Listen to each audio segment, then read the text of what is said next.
Vice President Kamala Harris is expected to make a speech later today and officially concede the election. CBS News also projects the GOP to win back control of the U.S. Senate. Control of the House is still unclear, with votes still being counted in several critical races. The Philadelphia suburbs were closely watched not only last night but throughout the campaign cycle. Bucks County was at the top of that list and had a hand in sending Donald Trump back to the White House. CBS News Philadelphia's Nikki Dementri is live in Doylestown with more. Good afternoon, Nikki.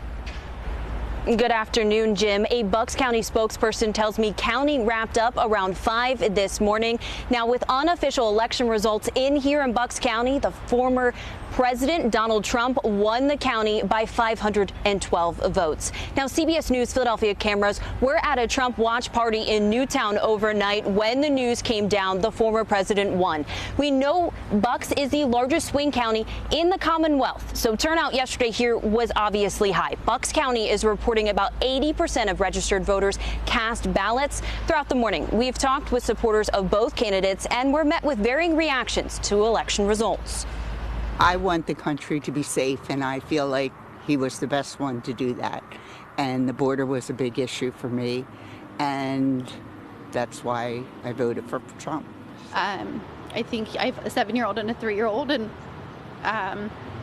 to think that he's the example that is leading our country with, he doesn't behave in a way that I would condone my children behaving. He has not done things that I think are acceptable. With the unofficial results here in Bucks County in right now, Donald Trump is making history in the county. He becomes the first Republican presidential candidate to win the general election in Bucks County in nearly 3 decades. For now, live in Bucks County, Nikki Dementri, Jim, back to you. Thank you very much, Nikki. And it was always predicted to be a close race, but in the end, most of the battleground states, including Pennsylvania, fell like dominoes, giving Donald Trump a clear path to the White House. CBS News Philadelphia's Dan Snyder joins us now to break down the results. Good afternoon, Dan. Hey, Jim. Yeah, and focusing in on Pennsylvania, it's really the story we saw across the country last night. For Donald Trump, broad gains over where he was in 2020. For Vice President Kamala Harris, underperforming where Joe Biden was in 2020. So we start with the president-elect, and you see some of these deep red counties.